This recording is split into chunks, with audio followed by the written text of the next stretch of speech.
प्रधानमंत्री नरेंद्र मोदी ने हिरोशिमा में अमेरिका के राष्ट्रपति जो बाइडेन से मुलाकात की। दोनों नेताओं के बीच दिखी गर्मजोशी। इससे पहले प्रधानमंत्री मोदी और जापान के प्रधानमंत्री फुमियो किशिदा ने द्विपक्षीय वार्ता में तमाम अहम मुद्दों पर की चर्चा। प्रधानमंत्री ने दक्षिण कोरिया के राष्ट्रपति और वियतनाम के प्रधानमंत्री के साथ की द्विपक्षीय वार्ताएं।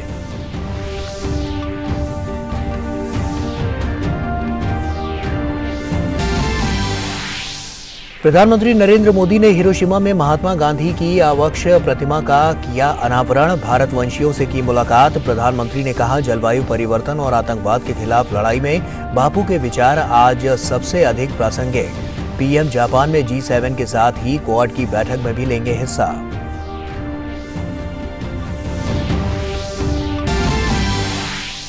हिरोशिमा में G7 के सम्मेलन में पहले दिन रूस यूक्रेन युद्ध, जलवायु संकट और महामारी जैसी कई चुनौतियों पर हुई बात। साझा बयान में कहा, यूक्रेन के खिलाफ रूस के अवैध, अनुचित और अकारण युद्ध के खिलाफ हम हैं एक साथ। G7 के भागीदार देश के रूप में प्रधानमंत्री नरेंद्र मोदी भी 3 औपचारिक सत्रों में लेंगे हिस्सा। केंद्रीय गृह मंत्री अमित शाह आज गुजरात के दौरे पर। द्वारिका में national academy of coastal policing NACP के स्थायी कैंपस का करेंगे शिलान्यास। द्वारिकाधीश मंदिर में करेंगे पूजा अर्चना।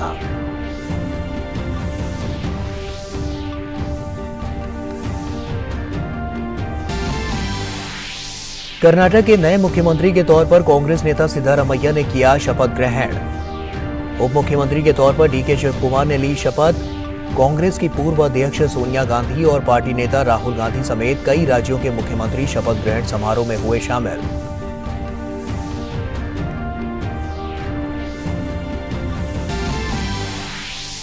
और IPL में आज 2 मुकाबले खेले जाएंगे। दिन के पहले मैच में दिल्ली कैपिटल्स और चेन्नई सुपर किंग्स के बीच होगी भिड़ंत। वहीं दूसरे मुकाबले में लखनऊ सुपर जायंट्स और कोलकाता नाइट राइडर्स होंगे आमने सामने। नमस्कार, आप देख रहे हैं DD न्यूज। आपके साथ मैं हूं गौरव श्रीवास्तव। प्रधानमंत्री नरेंद्र मोदी जापान के हिरोशिमा में G7 शिखर सम्मेलन में हिस्सा ले रहे हैं। सम्मेलन स्थल पहुंचने पर प्रधानमंत्री मोदी की अगवानी उनके जापानी समकक्ष फुमियो किशिदा ने की। G7 शिखर सम्मेलन में दुनिया के प्रमुख देशों के नेता हिस्सा ले रहे हैं।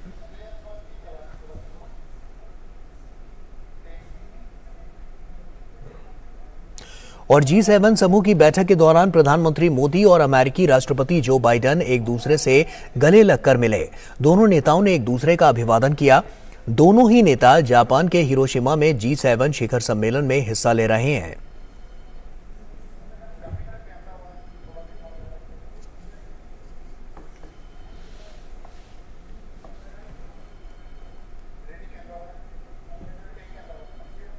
और जापान के हिरोशिमा में G7 शिखर सम्मेलन से इतर प्रधानमंत्री मोदी ने जर्मन चांसलर ओलाफ शोल्ज से मुलाकात की। दोनों नेताओं ने विभिन्न मुद्दों पर विचारों का आदान प्रदान किया। दोनों नेताओं ने द्विपक्षीय संबंधों में प्रगति की समीक्षा की। दोनों नेताओं ने क्षेत्रीय विकास और वैश्विक चुनौतियों पर विचारों का आदान प्रदान किया। प्रधानमंत्री ने भारत यूरोपीय संघ व्यापार और निवेश समझौतों और भारत की G20 अध्यक्षता के लिए जर्मनी के समर्थन का स्वागत किया।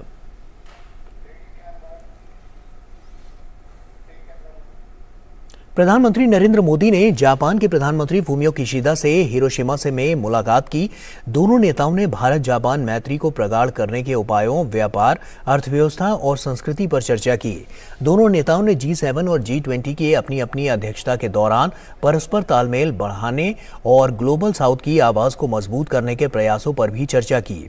उन्होंने समसामयिक क्षेत्रीय घटनाक्रम और हिंद प्रशांत में सहयोग बढ़ाने पर विमर्श किया। दोनों नेताओं ने आपसी सामरिक और वैश्विक साझेदारी को अधिक मजबूत बनाने पर चर्चा की। वार्ता में शिक्षा, कौशल विकास, पर्यटन, पर्यावरण अनुकूल जीवन शैली, ग्रीन हाइड्रोजन, उच्च प्रौद्योगिकी, सेमीकंडक्टर, डिजिटल सार्वजनिक ढांचे, आतंकवाद से मुकाबले पर और संयुक्त राष्ट्र सुरक्षा परिषद में सुधार के मुद्दे शामिल थे। एक्सेलेंसी, G7 की शानदार योजना के लिए, आयोजन के लिए मैं आपको हृदय से बहुत बहुत बधाई देता हूं। और आपने G7 समिट में भारत को निमंत्रित किया, इसके लिए भी मैं आपका बहुत बहुत आभारी हूं। आपकी भारत यात्रा आज भी भारत के लोगों के लिए बहुत यादगार रही है। और मेरे लिए बहुत खुशी की बात है कि जो बोधि वृक्ष का सैंपल आपको दिया था, जिसको आपने हिरोशिमा में लगाया, मैं समझता हूँ वो जैसे जैसे वो ग्रो करेगा, भारत के और जापान के संबंधों को तो मजबूती देगा ही देगा। लेकिन मुझे पूरा विश्वास है कि ये वो वृक्ष है जो बुद्ध के विचारों का अमरत्व प्रदान करता है। और ऐसी पवित्र वस्तु को हिरोशिमा में और आपके होम टाउन में इतने गौरव से लगाना, जब भी ये भारतीय नागरिकों को ये जानकारी मिलेगी, उनके लिए वो बहुत खुशी की बात होगी। प्रधानमंत्री नरेंद्र मोदी ने दक्षिण कोरिया के राष्ट्रपति यून सुक यूल से भी मुलाकात कर सहयोग बढ़ाने पर चर्चा की। इस साल भारत और दक्षिण कोरिया अपने राजनयिक संबंधों के 50 साल का जश्न भी मना रहे हैं। दोनों नेताओं ने द्विपक्षीय संबंधों को और मजबूत करने की प्रतिबद्धता को दोहराया। दोनों नेताओं ने व्यापार और निवेश, उच्च प्रौद्योगिकी, आईटी हार्डवेयर निर्माण, रक्षा, सेमीकंडक्टर और संस्कृति के क्षेत्रों में सहयोग बढ़ाने पर सहमति व्यक्त की। मुलाकात के दौरान भारत की G20 अध्यक्षता और दक्षिण कोरिया की हिंद प्रशांत रणनीति पर भी चर्चा की गई।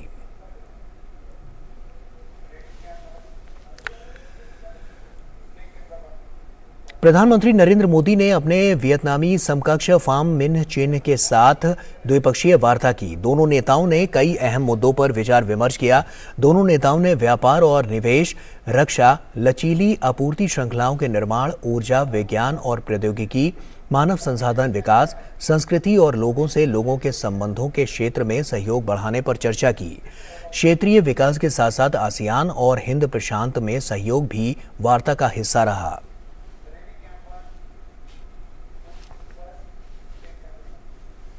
और सुप्रीम कोर्ट के फैसले के बाद केंद्र सरकार दिल्ली में अधिकारियों के ट्रांसफर पोस्टिंग के लिए अध्यादेश लेकर आई है। केंद्र सरकार ने शुक्रवार को बड़ा फैसला लेते हुए सुप्रीम कोर्ट के फैसले को पलट दिया। ट्रांसफर पोस्टिंग के अधिकार केंद्र सरकार ने इस अध्यादेश के जरिए उपराज्यपाल विनय कुमार सक्सेना को दे दिए हैं। अध्यादेश में साफ लिखा गया है कि दिल्ली यूनियन टेरिटरी है, लेकिन विधायिका के साथ दिल्ली में प्रधानमंत्री कार्यालय, राष्ट्रपति कार्यालय, कई राष्ट्रीय और अंतर्राष्ट्रीय संस्थान और अथॉरिटीज काम कर रही हैं। सुप्रीम कोर्ट समेत कई संवैधानिक संस्थाएं हैं। विदेशी और ऐसे ऑफिस हैं जो केंद्र सरकार के दायरे में आते हैं। ऐसे में उनकी सुरक्षा का ध्यान में रखते हुए ये निर्णय लिया गया है। केंद्र सरकार के फैसले के बाद दिल्ली बीजेपी के अध्यक्ष वीरेंद्र सचदेवा ने कहा कि दिल्ली देश की राजधानी है, पूरे भारत का इस पर अधिकार है और गत काफी समय से दिल्ली की प्रशासकीय गरिमा को अरविंद केजरीवाल सरकार ने ठेस पहुंचाई है। दिल्ली में विश्व के हर देश के राजदूत रहते हैं और यहां जो कुछ प्रशासकीय अनहोनी होती है उससे विश्व भर में भी भारत की गरिमा खराब होती है। दरअसल पिछले हफ्ते ही सुप्रीम कोर्ट ने एक महत्वपूर्ण फैसले में दिल्ली सरकार को अधिकारियों के तबादले और पोस्टिंग का अधिकार दिल्ली की केजरीवाल सरकार को दे दिया था। और भारतीय जनता पार्टी के नेता रविशंकर प्रसाद ने बिहार के पटना में आज प्रेस कॉन्फ्रेंस की। रविशंकर प्रसाद ने जोर देकर कहा कि दिल्ली भारत की राजधानी है।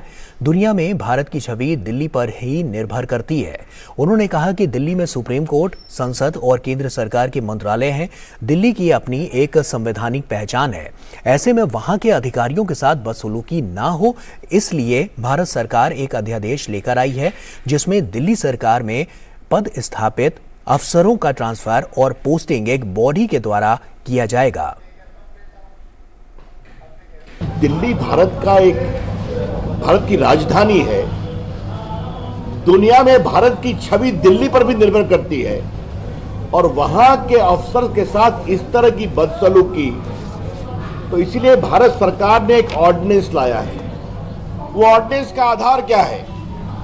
आगे से दिल्ली सरकार में पदस्थापित ऑफिसर्स का ट्रांसफर, पोस्टिंग, विजिलेंस एक बॉडी के द्वारा किया जाएगा जिसके चेयरमैन अरविंद केजरीवाल होंगे, लेकिन उसके चीफ सेक्रेटरी भी मेंबर होंगे और होम सेक्रेटरी भी मेंबर होंगे और इनके निर्णय पर ही लेफ्टिनेंट गवर्नर फैसला करेंगे और वो फैसला बहुमत के आधार पर होगा।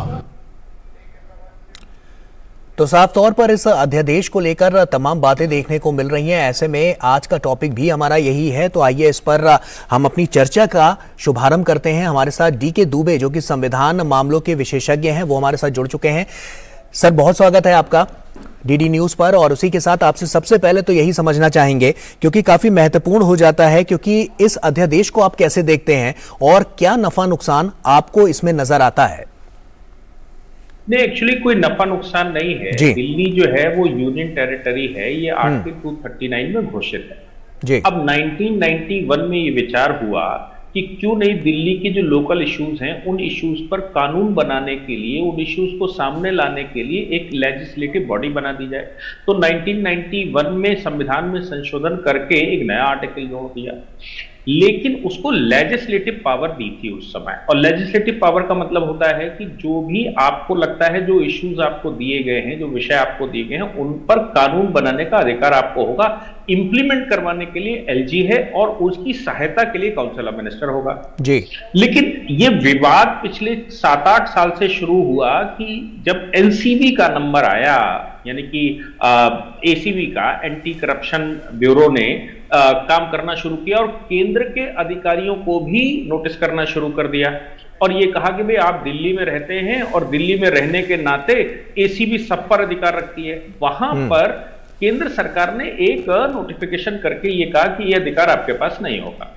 वहां वही चैलेंज हुआ तभी कुछ दिन पहले। सवाल ये पैदा होता है कि दिल्ली में तमाम तरह के ऑफिसेस हैं, पूरे इंटरनेशनल ऑफिस हैं, भारत के तमाम राज्यों के ऑफिसेस हैं, उनके कार्यालय बने हुए हैं, उनकी मीटिंगें होती हैं और तमाम विश्व के जितने इंस्टीट्यूशन भारत में काम करते हैं उनके सबके ऑफिस दिल्ली में हैं और केंद्र सरकार भी दिल्ली में बैठी हुई है। तो क्या दिल्ली की जो सरकार है वो सरकार वैसे पूर्ण काम कर सकती है जैसे और सरकारें कर सकती है? तो ये विवाद आ गया जहां पर लेजिस्लेशन नहीं था, कानून था नहीं, कोई बोल नहीं रहा था, तो फिर सुप्रीम कोर्ट चला गया। सुप्रीम कोर्ट ने उसका इंटरप्रिटेशन कर दिया जैसे राज्य के साथ करते हैं। तो इस ऑर्डिनेंस में केंद्र सरकार ने, प्रेसिडेंट ने ये कहा है कि चूंकि in absence of legislation supreme court उस पर डिसाइड कर चुका है, इसलिए अब हम लेजिस्लेशन बनाते हैं। और लेजिस्लेशन बनाकर उन्होंने कहा कि भाई जो दिल्ली के इश्यूज हैं उनके लिए खाली दिल्ली का चीफ मिनिस्टर, जो लिमिटेड पावर के साथ होते हैं, वो चीफ मिनिस्टर को फुल अधिकार नहीं होंगे। वो चीफ मिनिस्टर के साथ 2 और अधिकारी जो आईएएस ऑफिसर्स रहते हैं या ग्रेड ए के ऑफिसर्स रहते हैं, जैसे चीफ सेक्रेटरी दिल्ली का होगा। अब दिल्ली का चीफ सेक्रेटरी तो चीफ मिनिस्टर और चीफ सेक्रेटरी में कोई बहुत फर्क नहीं होता। फिर प्रिंसिपल सेक्रेटरी होम अफेयर्स, उसमें भी कोई बहुत फर्क नहीं होता। तो ये 3 लोगों की एक कमेटी बैठेगी और ये जो सिविल सर्विसेज अथॉरिटी होगी ये बैठकर चर्चा करेगी, अप एंड डाउन्स देखेगी और दिल्ली में क्या परिवर्तन होना चाहिए, कहां किसकी ट्रांसफर पोस्टिंग होनी चाहिए, किस जगह पर कौन से अधिकारी की आवश्यकता है या किसको लगाया जा सकता है, ये तीनों लोग मिलकर तय करेंगे और इसकी हेड चीफ मिनिस्टर होंगे। और इनमें से कोई 2 अगर मिल जाते हैं, मतलब 2 लोग का कोरम होगा मिनिमम। लेकिन याद रखने की बात है, 2 लोगों के कोरम का मतलब ये नहीं है कि दोनों सेक्रेटरी बैठकर कर लेंगे। इसमें यह भी कहा गया है कि चीफ मिनिस्टर से बात करके और उनके आह्वान पर ही मीटिंग बुलाई जा सकती है। यानी कि 2 लोग अगर तय कर देंगे तो फिर वो एलजी को रिकमेंड करेंगे कि भाई ऐसा होना चाहिए। एलजी को अगर आपत्ति है, क्योंकि वो प्रेसिडेंट के रिप्रेजेंटेटिव हैं और यहां प्रेसिडेंट रूल टाइप का ही चलता है यूनियन टेरिटरी, तो ये कहा गया कि अगर एलजी को कोई समस्या होती है तो ऐसी परिस्थिति में वो दोबारा उनको रिकमेंड कर देंगे। और अगर फिर भी वही आता है और डिस्प्यूट पैदा होता है प्रेसिडेंट के रिप्रेजेंटेटिव एलजी और इस सिविल सर्विसेज कमेटी में, तो फिर एलजी फाइनल करेंगे कि क्या होना है। इसमें मुझे नहीं लगता कि कोई बहुत बड़ा इश्यू है, क्योंकि राज्य सरकार जो कानून बनाती है उस कानून का इंप्लीमेंटेशन करने के लिए वो आदेश देगी और जो अधिकारी बैठा हुआ है वो उसका पालन करेगा। बिल्कुल, इसमें कोई समस्या नहीं आनी चाहिए। लेकिन फिर भी आम आदमी पार्टी को, जो सरकार चला रही है दिल्ली की, उसको कहीं ना कहीं इससे समस्या है। और ऐसे में कोई पहली सरकार ये दिल्ली में नहीं है, इससे पहले भी तमाम सरकारें रहकर जा चुकी हैं, तो उनमें भी ये सब चीजें अप्लाई होती थी। लेकिन अब जब अध्यादेश आ गया है तो इससे कहीं ना कहीं आम आदमी पार्टी को परेशानी तो हो रही है। नहीं, देखिए, पार्टी को परेशानी होना अलग बात है कि आप ये कह दो कि हम तो साहब पार्लियामेंट भी हमारे यहाँ आती है, मैं पार्लियामेंट में भी भाषण दूंगा क्योंकि वो दिल्ली में ही आती है, तो कहने के लिए तो कोई कुछ भी कह सकता है। लेकिन सत्य ये है कि दिल्ली यूनियन टेरिटरी है और यूनियन टेरिटरी 1991 तक एक्सक्लूसिवली प्रेसिडेंट के द्वारा डील की जाती रही। अब लोगों की समस्या, जैसे दिल्ली बड़ी हो गई तो लोगों की समस्याओं को ध्यान में रखते हुए ये व्यवस्था की गई। अब इस व्यवस्था में अगर कोई पार्टी डिस्प्यूट खड़ा करना चाहती है तो वो कुछ भी कर सकती, कह सकती है कि साहब प्राइम मिनिस्टर भी चूंकि हमारी टेरिटरी में रहते हैं इसलिए प्राइम मिनिस्टर में से पूछ कर जाए, ये कह सकते हैं। वो कह सकते हैं पार्लियामेंट का सेशन हमसे पूछ के बुलाया जाए क्योंकि साहब हमारी दिल्ली है। तो ये डिस्प्यूट कभी खत्म नहीं होगा अगर आप खत्म करना चाहेंगे, नहीं चाहेंगे तो। बात ये है कि हमारी संवैधानिक समझ कितनी है। हमारी संवैधानिक समझ के आधार पर डिपेंड करेगा कि हम दिल्ली में केंद्र सरकार के साथ मिलकर कैसे काम करें। ये जो 2013 में सरकार है, इससे पहले भी सरकारें नहीं, कोई डिस्प्यूट ही नहीं हुआ क्योंकि उनकी मुझे लगता है कि कॉन्स्टिट्यूशनल अप्रोच या कॉन्स्टिट्यूशनल मेंटालिटी अच्छी थी। वो अच्छे से समझते थे कि हमें कितनी पावर है, कितना कर सकते हैं और हमारा दायरा क्या है। और ये सबको मालूम था कि दिल्ली जो है वो केंद्र शासित प्रदेश है, दिल्ली प्रदेश नहीं है जहां फुल फ्लैश राइट हो। इसलिए और सेंट्रल सिविल सर्विसेज वहां पर काम करती हैं, एक एक्स्ट्रा कैडर काम करता है वहां पर। दिल्ली, दमनदीप, नागर, दादर हवेली, ये वो एक कैडर है, वो कैडर केंद्र के पास रहता है। इसलिए उसके कैडर के ट्रांसफर पोस्टिंग और केंद्रीय अधिकारियों की ट्रांसफर पोस्टिंग तो केंद्र के पास ही होना चाहिए क्योंकि वो कैडर उनका है। आप दिल्ली में जो सरकार बैठी है वो एक्चुअली गवर्नमेंट नहीं कहना चाहिए उसको advisory body to the LG कहना चाहिए। चुन कराएगी एडवाइजरी बॉडी एलजी क्योंकि, लेकिन मिस नॉमिनल यहां पर आया कि उसको हमने चीफ मिनिस्टर कह दिया। चीफ मिनिस्टर कहते ही चीफ मिनिस्टर को यह लगा कि मेरी पावर उत्तर प्रदेश के चीफ मिनिस्टर के बराबर होनी चाहिए जैसे फुल फ्लैश स्टेट होते हैं। लेकिन ये जो पूरा सिनेरियो चलता नजर आ रहा है, जो कार्यप्रणाली हमेशा से नजर आई है, उसमें यह भी देखने को मिला है आपकी बार तो, क्योंकि आलोचनाएं भी हो रही हैं गृह मंत्रालय के साफ तौर पर, और जबकि ये पहले से देखा गया है कि जिस तरह से जो आलोचक हैं वो दिल्ली की विशेष स्थिति को अनदेखा लगातार करते रहे हैं, तो कहीं ना कहीं इस तरह के जो पॉइंट्स हैं वो भी तो उठाए जा रहे हैं, वो भी तो सवालों के घेरे में आ रहे हैं।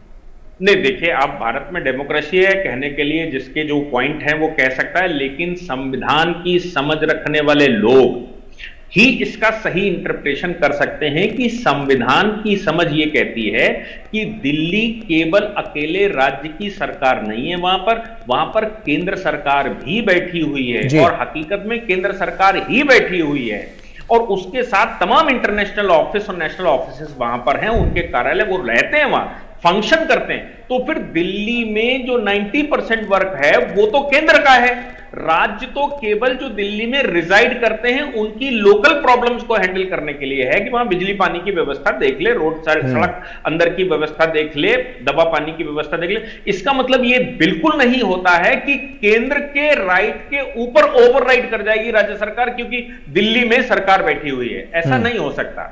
ये बिल्कुल वैसे ही बात है जैसे नगर महापालिका किसी जिले की होती है और नगर महापालिका ये कहे कि चीफ मिनिस्टर हमसे पूछे बगैर नहीं घुस सकता, और चीफ मिनिस्टर ऐसा कैसे, राज्य सरकार कैसे ऐसे कर लेगी क्योंकि हम यहाँ के मेयर हैं और मेयर होने के नाते हमको एक्सक्लूसिव राइट है, हम यहाँ के फर्स्ट पर्सन है। ऐसा नहीं होता, हमारे यहाँ डिस्ट्रीब्यूशन ऑफ पावर है और डिस्ट्रीब्यूशन ऑफ पावर की सुंदरता यह है कि आप सब लोग अपने अपने दायरे में काम करिए, जितना काम हमारे पास है उतना करिए, जबरदस्ती के राइट ओवरराइड मत करिए। तो मुझे लगता है राज्य सरकार पिछले कई वर्षों से यह कोशिश कर रही कि वो केंद्र सरकार के राइटों पर ओवरराइड कर जाए, वो मुझे नहीं लगता कि संवैधानिक रूप से ठीक है। बिल्कुल, और ये कई बार देखा भी गया है क्योंकि जिस तरह के हम देख रहे थे, प्रेस कॉन्फ्रेंस भी सामने आई थी, उसमें भी इस तरह की बातें रखी गई थी कि जो फाइलें हैं और अधिकारियों पे जिस तरह का दबाव बनाया जा रहा है दिल्ली सरकार की तरफ से, वो कहीं ना कहीं वो स्वागत योग्य नहीं है। तो ऐसे में तमाम सवाल भी खड़े होते नजर आए हैं। तो क्या आपको लगता है कि किस तरह से इसकी जो रूपरेखा है वो आगे की रणनीति को और ज्यादा उजागर करती हुई नजर आएगी? नहीं, इसमें तो कोई दो राय नहीं, क्योंकि चीफ मिनिस्टर को ही उस कमेटी का हेड बनाया है, जो सिविल सर्विस अथॉरिटी है उसका हेड चीफ मिनिस्टर खुद है। तो चीफ मिनिस्टर अगर अपने अधिकारियों को कन्विंस नहीं कर सकता, अगर उनको साथ लेकर नहीं चल सकता, तो मुझे नहीं लगता कि वो राज्य को साथ लेकर चल सकता है। फिर तो वो बात आ गई कि हम मतलब कोई भी अधिकारी है, मैं उस पर डिक्टेटर हूं, डिक्टेशन यहां पर नहीं है, यहां सबको साथ लेकर चलना पड़ता है। यही तो राजनीति की खूबसूरती है। और अगर हम अपने अधिकारियों को ही अपने साथ नहीं ले चल सकते और उनसे दो हाथ करते हैं। आपको याद होगा कि चीफ सेक्रेटरी को बंगले पर बुलाकर मारा गया था और जिसका मुकदमा फाइल हुआ था चीफ सेक्रेटरी। तो क्या आप सोचिए, चीफ सेक्रेटरी को ऐसे होना चाहिए? मैं तो नहीं समझता कि कोई भी डेमोक्रेटिक तरीके से चुनी हुई सरकार ये गुंडागर्दी टाइप की करे, और अगर करती है तो फिर भाई कानून बनाकर उनको इंसाफ तो देना ही पड़ेगा और पावर डिमार्क करनी पड़ेगी। तो मुझे लगता है केंद्र ने पावर का डिमार्केशन किया है, इससे ज्यादा कुछ नहीं। चलिए, बहुत बहुत शुक्रिया। विशेष टिप्पणियां जो आपने यहाँ पर हमारे इस चैनल के माध्यम से रखी हैं, बहुत बहुत शुक्रिया आपका तमाम बातचीत हमसे करने के लिए। तो साफ तौर पर जिस तरह की स्थितियां हैं उसमें अब जब ये अध्यादेश आया है तो आगे आने वाली राह कैसी होगी, ये दिशा और दशा साफ तौर पर आने वाले कल में देखने को जरूर मिलेगी। छोटा सा ब्रेक यहाँ पर ले रहे हैं, जल्द लौटते हैं। प्रधानमंत्री श्री नरेंद्र मोदी की अगुवाई में देश को खुले में शौच से मुक्त बनाने के लिए 2014 में आरंभ किया गया स्वच्छ भारत मिशन न केवल एक जन आंदोलन बना, बल्कि इसे विश्व की बड़ी व्यवहार परिवर्तन योजना का गौरव भी मिला। स्वच्छ भारत मिशन ग्रामीण की अपार सफलता के बाद जरूरत थी इस परिवर्तन को स्थायी बनाने की, और इस लक्ष्य को हासिल करने के लिए स्वच्छ भारत मिशन के दूसरे चरण यानी कि ODF+ की शुरुआत की गई। साथियों, खुले में शौच से मुक्ति के बाद अब दायित्व और बढ़ गया है। देश को ODF के बाद ODF+ बनाने के लक्ष्य पर काम चल रहा है। अब हमें कचरे से कंचन बनाने का काम को तेज करना है। पूरे देश में ODF+ या संपूर्ण स्वच्छता पर खास ध्यान दिया जा रहा है। स्वच्छता केंद्रित जागरूकता अभियानों के द्वारा जन जन तक स्वच्छता की सीख, पेंटिंग और फिल्म मेकिंग जैसे नए और रोचक तरीकों से पहुंचाई जा रही है। देश में स्वच्छता संवाद कार्यक्रमों का आयोजन किया गया, जिनमें लोगों ने पूरे उत्साह के साथ हिस्सा लिया और प्लास्टिक कचरे से देश को मुक्त कराने की शपथ ली। जैविक कचरे के निपटान और उससे अतिरिक्त आमदनी पाने के बारे में भी लोगों को जागरूक किया जा रहा है, जिससे बड़ी संख्या में लोग गोबर धन योजना से जुड़ रहे हैं और गोबर से बायोगैस एवं जैविक खाद के उत्पादन को बढ़ावा मिल रहा है। जैविक और रिसाइक्लेबल कचरे को अलग रखने और उसके उपचार पर विशेष ध्यान दिया जा रहा है। ग्रे वाटर प्रबंधन के अंतर्गत लाखों की संख्या में सोखता गड्ढों का निर्माण किया जा रहा है। इसके अलावा पुराने एक गड्ढे वाले शौचालयों को रेट्रोफिट करके 2 सोखता गड्ढों वाले शौचालयों में बदला जा रहा है और मल प्रबंधन पर भी विशेष ध्यान दिया जा रहा है। देश भर में लोगों का उत्साह और जन भागीदारी इस बात का प्रमाण है कि आत्मनिर्भरता का ये मॉडल लोगों तक पहुंच रहा है और हमारे गांव ODF से ODF+ की ओर अग्रसर हो रहे हैं। लेकिन देश को संपूर्ण स्वच्छ बनाने के इस अभियान को मंजिल तक पहुंचाने के लिए अभी हमें लंबा रास्ता तय करना है, जिसके लिए सभी देशवासी पूरे जज्बे से कोशिश कर रहे हैं। और इन्हीं कोशिशों के कारण आज हमारा देश स्वच्छता से स्वावलंबन की ओर अग्रसर है।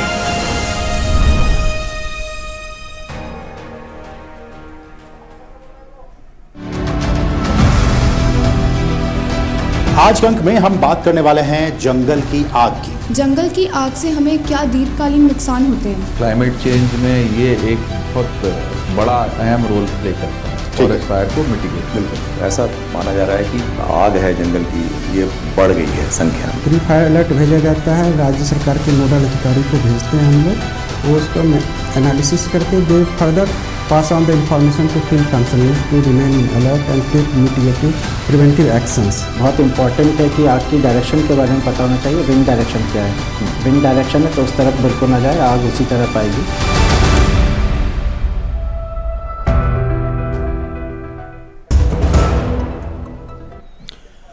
तो ब्रेक के बाद एक बार फिर से आप सभी का स्वागत है। केंद्रीय गृह मंत्री अमित शाह आज गुजरात के दौरे पर हैं। अमित शाह द्वारिका में national academy of coastal policing के स्थायी कैंपस का शिलान्यास करेंगे।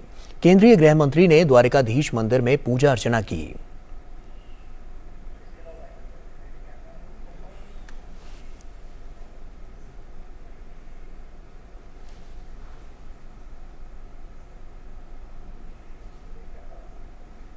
और इसी के साथ फिलहाल इतना ही, दीजिए इजाजत, नमस्कार।